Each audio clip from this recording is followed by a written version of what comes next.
Emma was 7 years old and had just started learning to swim in the deep end. For a moment, she lost focus, swallowed water, and in panic, sank to the bottom of the pool. Other children screamed, parents rushed over, lifeguards sprang into action. But faster than all of them was Coach Ryan. And what he did during the next 45 seconds was an underwater operation none of them would ever forget. Diving technique, underwater maneuvering, breath-holding duration. These were skills that even Olympic swimmers didn't possess. So where had Ryan learned them? Welcome to Veteran Stories. Before we begin this powerful story of hidden expertise, split-second heroics, and the elite warriors who protect us in ways we never expect, tell me in the comments which city you're watching from today. And if you believe stories like this deserve to be told, hit that subscribe button. Some heroes serve on battlefields, others serve at swimming pools, but they never stop serving. The Riverside Aquatic Center in Oceanside, California, was a family-friendly facility that served the local community with swimming lessons, water aerobics, and recreational swimming. With its Olympic-sized pool, children's area, and experienced staff, it was the kind of place parents trusted completely with their kids' safety and swimming education. Ryan Mitchell had been working there for 8 years as a swimming instructor and assistant pool manager. At 34, he was one of the most popular coaches, known for his patience with nervous beginners, his ability to motivate competitive swimmers, and his absolute commitment to water safety. Ryan's approach to teaching was methodical and encouraging. He never rushed students, always emphasized proper technique over speed, and had an uncanny ability to sense when someone was struggling in the water before they even realized it themselves. Parents appreciated Ryan's professionalism and the way he connected with children. He remembered every student's name, celebrated their progress, and created an environment where learning to swim felt safe and fun rather than intimidating. Nothing about Ryan suggested military service. He wore standard pool attire, spoke with a calm California accent, and seemed like someone who had spent his entire career in aquatics education. The Davidson family had been coming to Riverside for 6 months. Emma, their 7-year-old daughter, had started in the beginner class and had recently been promoted to the intermediate group, which used the deeper section of the pool. Emma was enthusiastic but still building confidence. Like many children her age, she sometimes got excited and forgot the safety rules Ryan had taught her about staying within her swimming ability. That Tuesday afternoon, Emma's mom, Jennifer, was watching from the poolside along with several other parents. It was a typical lesson, 12 kids in the intermediate group, Ryan in the water with them, and a lifeguard stationed at the pool's edge. The lesson was focused on treading water and basic diving techniques. Ryan had been working with the group on proper breathing patterns and staying calm when they found themselves in deeper water than expected. "Remember," Ryan told the group, "the most important thing in the water is to stay calm. If you panic, your body uses more oxygen and you make poor decisions. Stay calm and you can handle any situation." It was advice that would prove prophetic in ways none of them expected. Emma had been doing well during the lesson, successfully treading water and following Ryan's instructions.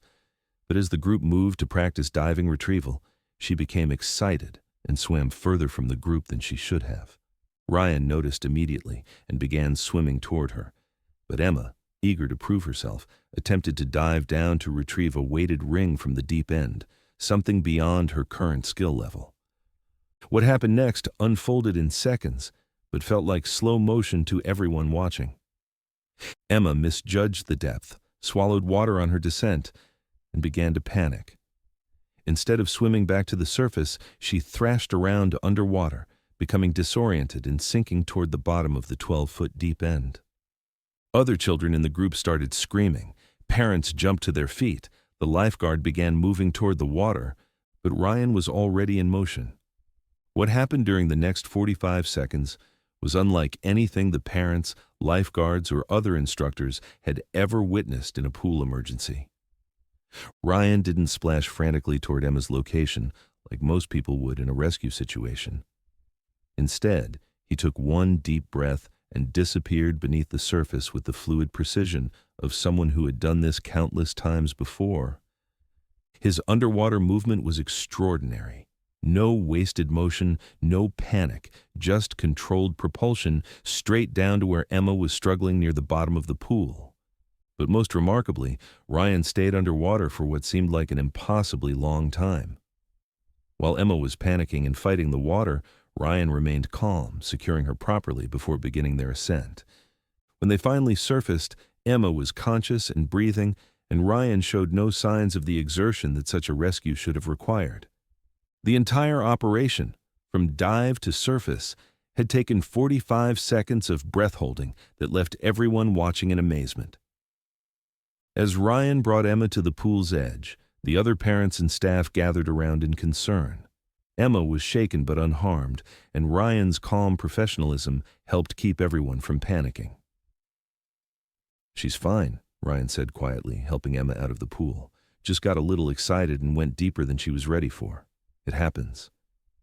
But Jennifer Davidson, Emma's mother, was staring at Ryan with a mixture of gratitude and confusion. "How long were you underwater?" she asked. "Not long." "That was almost a minute, and the way you moved down there, that wasn't normal swimming." Ryan deflected the attention by focusing on Emma and resuming the lesson, but several parents had noticed something unusual about the rescue. Sarah Martinez, a former collegiate swimmer who regularly watched her son's lessons, pulled Jennifer aside. "I've been swimming competitively for 15 years, Sarah said quietly. "What we just saw wasn't civilian water rescue. That was military-level combat swimming." Chapter 6. Questions begin. After the lesson ended and the children were safely with their parents, several adults approached Ryan with questions. "Ryan," asked Mark Thompson, whose daughter was also in the class, "where did you learn to dive like that?" "Just been swimming a long time. But the breath-holding, the underwater maneuvering, that's not normal pool training." Ryan was uncomfortable with the attention. "I'm just glad Emma's okay. That's what matters." But Sarah, the former competitive swimmer, wasn't satisfied with evasive answers.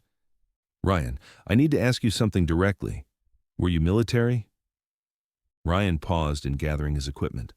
"Why do you ask?" "Because what you just did underwater, the technique, the breath control, the precision, I've only seen that kind of diving from one group of people." Ryan looked at Sarah, recognizing that she knew the difference between civilian and military swimming capabilities. "Different time, different place," he said quietly. Sarah's persistence and obvious knowledge of swimming finally convinced Ryan to be more open about his background. "Navy," he said simply. "What kind of Navy?" Ryan hesitated. "The kind that doesn't usually get talked about." Sarah's eyes widened. "SEAL." A nod. The confirmation changed everything.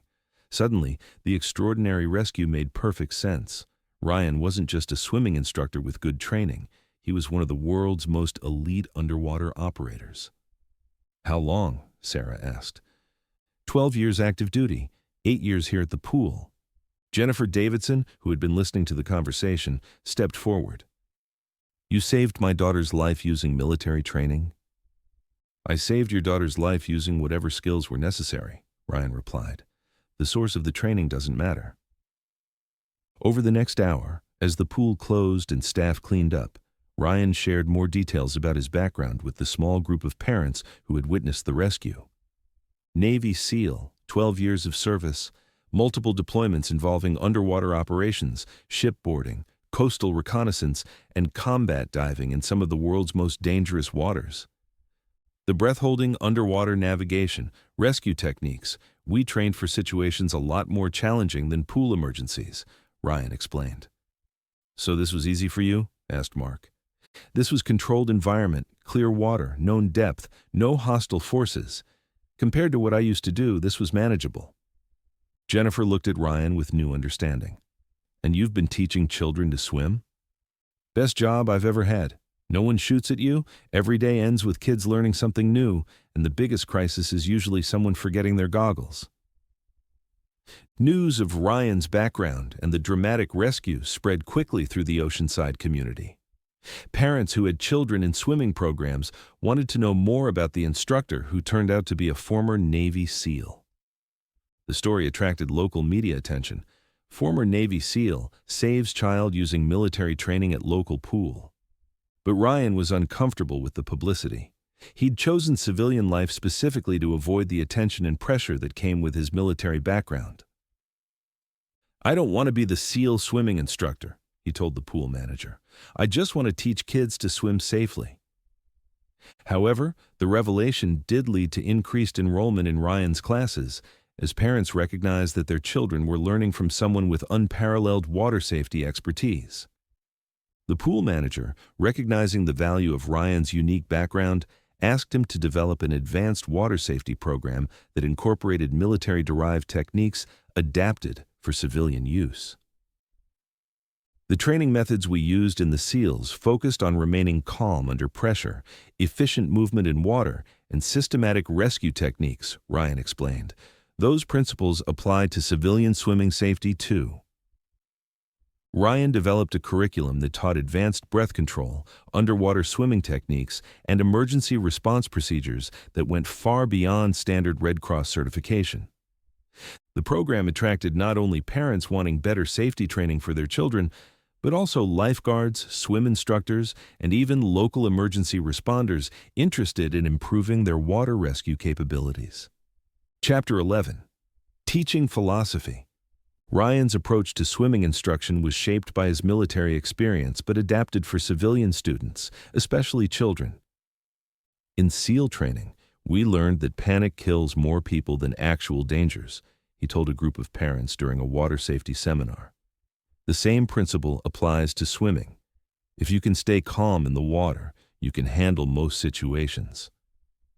"But how do you teach calmness to children?" asked one parent. "By building their confidence gradually, never putting them in situations they're not ready for, and teaching them that the water is something to respect, not fear." Ryan's military background informed his teaching methods in subtle ways, emphasis on proper technique, systematic skill progression, and mental preparation for challenging situations. Emma Davidson became one of Ryan's most dedicated students after the rescue. Rather than being traumatized by the incident, she was inspired by Ryan's calmness and wanted to learn the skills he had demonstrated. "Coach Ryan," she asked during a lesson several weeks later, "can you teach me to hold my breath like you did?"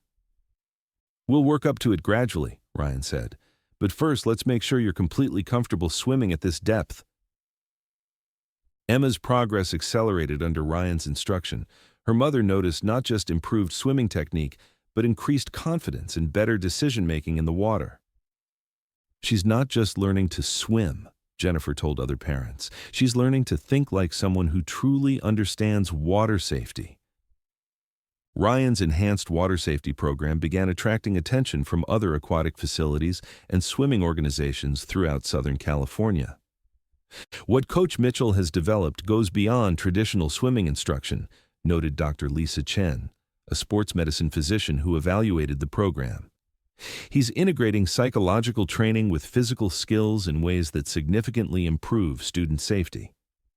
The program's success led to invitations for Ryan to train instructors at other facilities, though he preferred to focus on his students at Riverside. "I didn't leave the military to travel and train others," Ryan explained. "I wanted to work directly with kids and families in one community."